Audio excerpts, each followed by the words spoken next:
हरि ओम। ओम श्री परमात्मने नमः। ओम श्री गुरुदेभ्यो नमः। भगवान कहते हैं, अनन्य चेता सततम यो माम स्मरति नित्यशः तास अहम सुलभ पार्थ योग चित्तस्य योगिनः। जो अनन्य चित्त से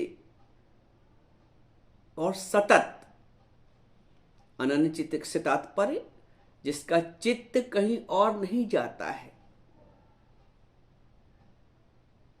सामान्यतः होता क्या है कि जो चित्त है वो संसार में रमा रहता है, वो व्यक्तियों में रमा रहता है, वो वस्तुओं में रमा रहता है, वो परिस्थितियों में रमा रहता है, उनसे बाहर आ ही नहीं पाता है। इस दिल के टुकड़े हजार हुए, कोई यहां गिरा, कोई वहां गिरा। भगवान क्या कहते हैं, अनन्य चेतः सततम यो माम स्मरति नित्यशः। अनन्य चित्त से चित्त कहीं और ना जाए, इसके लिए जैसे मोम को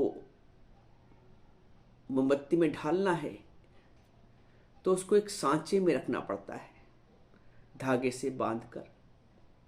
वैसे ही इस मन को, इस वृत्ति को इस सत्संग के सांचे में ढालना पड़ता है, गुरु की वाणी से बांध कर रखना पड़ता है। जब मेरा मन गुरु की वाणी से बंधा है, गुरु के वचनों से बंधा है, तो फिर कहां जाएगा?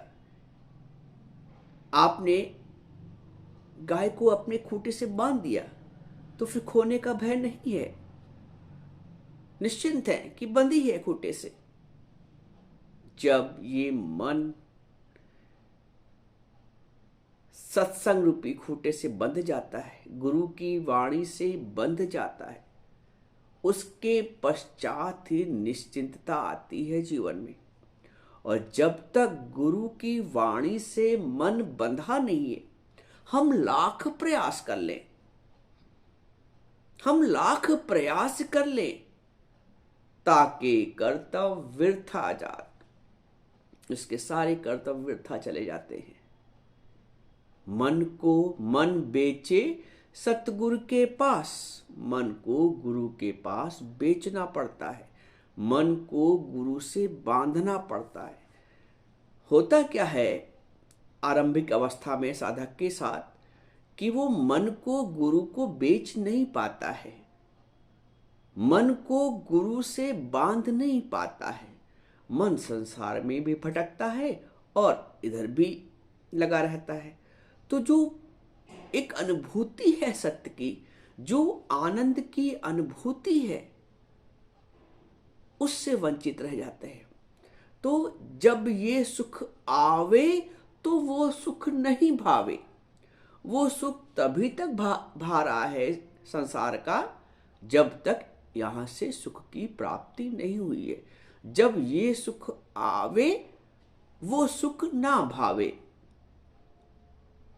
अभी हमें वो उसमें सुख भास रहा है, भले ही उसमें है नहीं, क्योंकि इतने साल जीवन के हमने गुजारे हैं।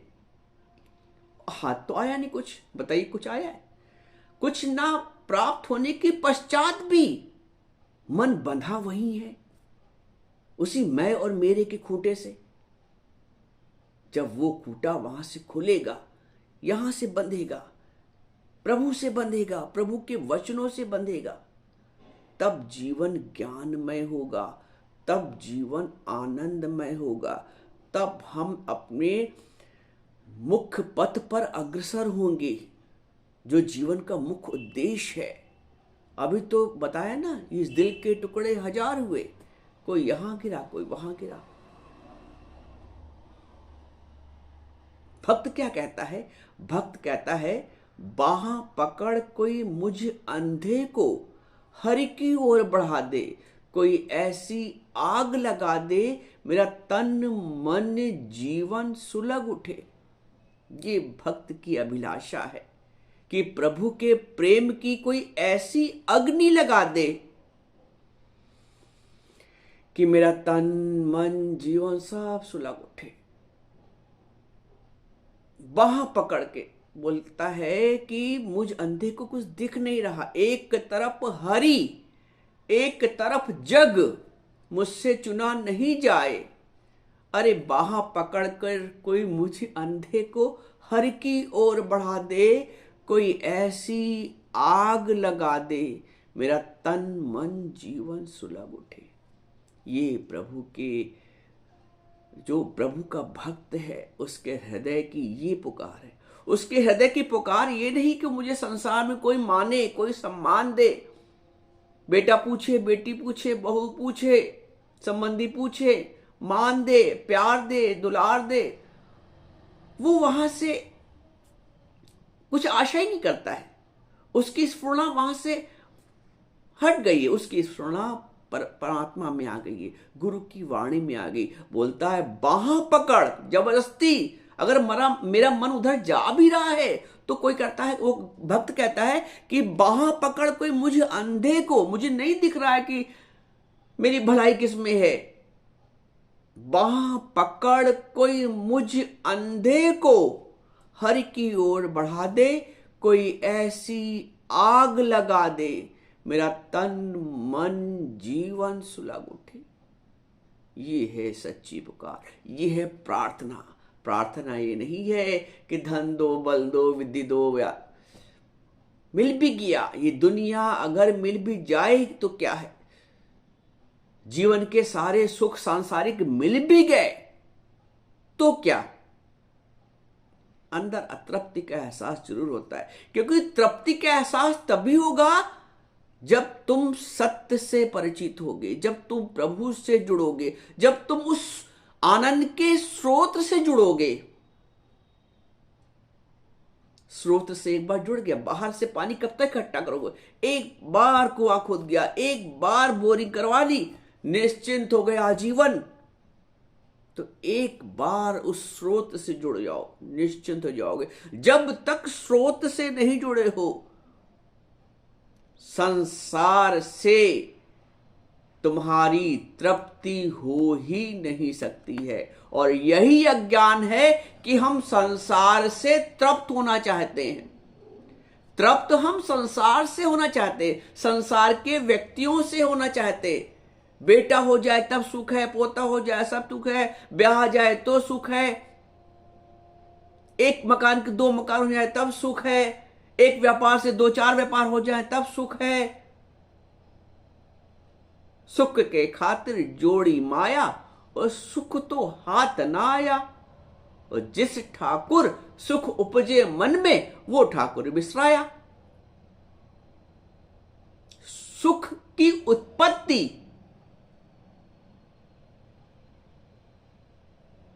सखा से होती है, जो अंदर बैठा सखा है। सुख की उत्पत्ति सखा से होती है, और सखा मात्र एक है। भीतर है सखा तेरा सखा, मन लगा कर देख, अंतःकरण में ज्ञान की ज्योति जला कर देख।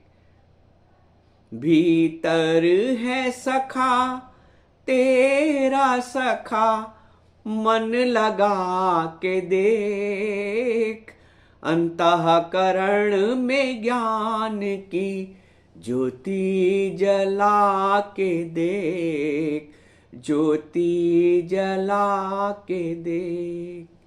है इंद्रियों की शक्तियां बाहर की ओर जो, है इंद्रियों की शक्तियां बाहर की ओर जो, बाहर से तोड़ करके अंदर से जोड़ दो। कर सकल द्वार बंद समाधि लगा कर देख, अंतःकरण में ज्ञान की ज्योति जला के देख, ज्योति जला के देख। जब तक अंतःकरण में ज्ञान की ज्योति नहीं जलेगी, अंधकार नहीं जाएगा जीवन का। बाहर कितना भी प्रकाश कर लो, एक दीपक अंदर का जलना चाहिए। बोलता है कर सकल द्वार बंद।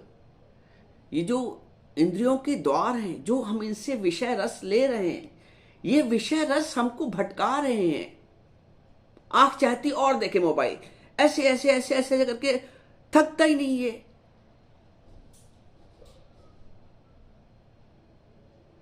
मन भ्रमित हो रहा है, बुद्धि भ्रमित हो रही है, भ्रष्ट हो रही है। कान चाहता और पर चर्चा सुने, फिर क्या हुआ, फिर क्या हुआ। जीभ चाह रही और बोले अनर्थ और अनर्गल बोले। रस जिब्या का चाह रहा और खा लें और ले लें, एक ये भी तो ले लें, खा नहीं पाएंगे। परंतु जो विषय रस है ना, जो लोलुपता है, तो भक्त कह रहा है इंद्रियों की शक्तियां बाहर की ओर, जो बाहर से तोड़ करके अंदर से जोड़ दो। डिस्कनेक्शन, डिस्कनेक्शन, सबसे वर्तते हुए जोड़े अंदर से हो।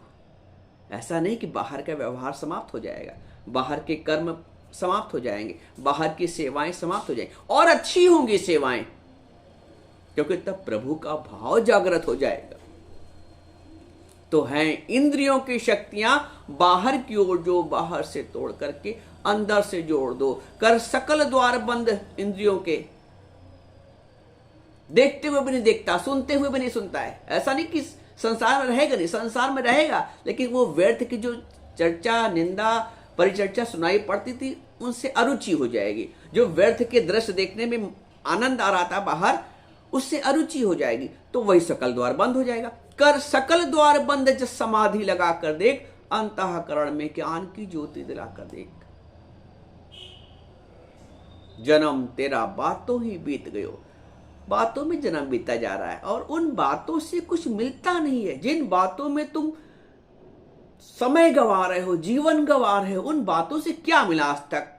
उन दृश्यों से क्या मिला आज तक? उस परिचर्चा से क्या मिला? शिकवे, शिकायत, निंदा, यही तो मिला ना, बुराई तो कमाई है। इसीलिए कहता है कर सकल द्वार बंद, समाधि लगा। समाधि का मतलब समाधान, कोई संशय नहीं, कोई भ्रम नहीं, एक परमात्मा के सिवा कोई सच्चा नहीं। संशय कोई नहीं, भ्रम कोई नहीं, बस एक परमात्मा, एक प्रभु। मेरे तू गिरधर गोपाल, दूसरो ना कोई। मेरे तो गिरधर गोपाल, दूसरो ना कोई। ये है एकत्व का भाव, ये है समदृष्टि, समभाव कि सर्वत्र परमात्मा, चाहो गिरध राम का वासा, सर्वत्र प्रभु का दर्शन हो रहा है। हर रूप में, कल मां दिख रही थी, आज उसमें प्रभु दिख रहा है।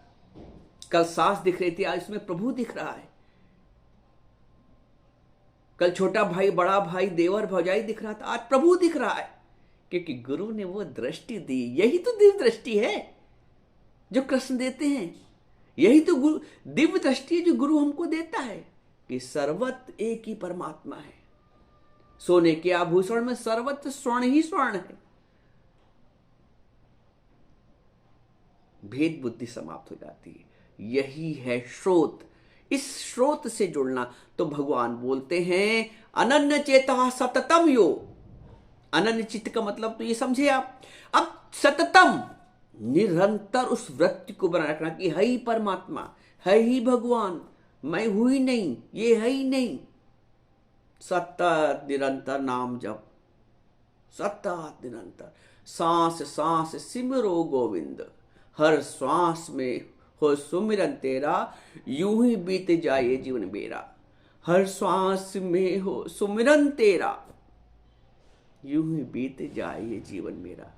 हर श्वास में, ये अंदर से पुकार, ये है सतत, जो भगवान कह रहे हैं श्लोक में, सततम कीर्ति अंतो माम अनन्य चेता सततम यो माम स्मरति नित्यशा, मेरा स्मरण करता है। अभी हम देखें जगत में जब हम रहते हैं तो हम, भगवान कहते हैं सततम मेरा स्मरण करता है, सतत हम किसका स्मरण कर रहे हैं? हम जगत में रह के जगत वालों का स्मरण कर रहे हैं। भगवान कहते हैं कि मेरा स्मरण, सततम कीर्तयन्तु माम माम स्मरत, मेरा अनुभव, मेरा स्मरण नित्यशा। देखो एक पंक्ति में भगवान ने कितने ज्यादा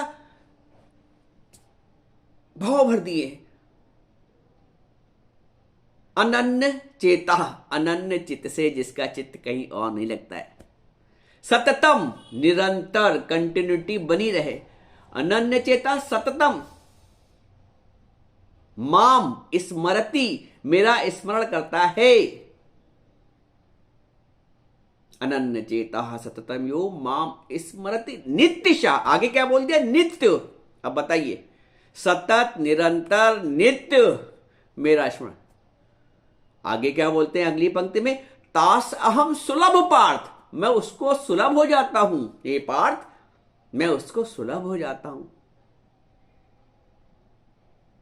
तास अहम सुलभ पार्थ नित्य युक्त योगिना। वो ज्ञानी, वो योगी नित्य युक्त हो जाता है, जो निरंतर सतत प्रभु का स्मरण करता है। तो अनन्य चेता सततम यु माम स्मरति नित्यशा तास अहम सुलभ पार्थ। भगवान फिर सुलभ हो जाते हैं, क्योंकि चहुगिर्द राम का वासा। तो बाहर से जो बहिर्मुखी व्यक्ति है उसको अंदर फिर ये अभ्यास है। इसको भगवान से अर्जुन ने पूछा कि भगवान मन बड़ा चंचल है, क्या करूं? बार बार करता हूं प्रयास। भगवान ने कहा हां, निसंदेह ही मन बहुत चंचल है, लेकिन अभ्यासेन तु कौन्तेय वैराग्येन च गृह्यते। लेकिन हे अर्जुन, अभ्यास और वैराग्य के द्वारा तू इसको बार बार वश में कर। अभ्यासेन तु कौन्तेय वैराग्येन च गृह्यते। अभ्यास और वैराग्य से फिर मन जाता है, उधर सच लगता है जगत, फिर उसको मड़कलाओ नहीं, प्रभु सत्य है, वो तो मिटने वाला है, वो तो छूटने वाला है।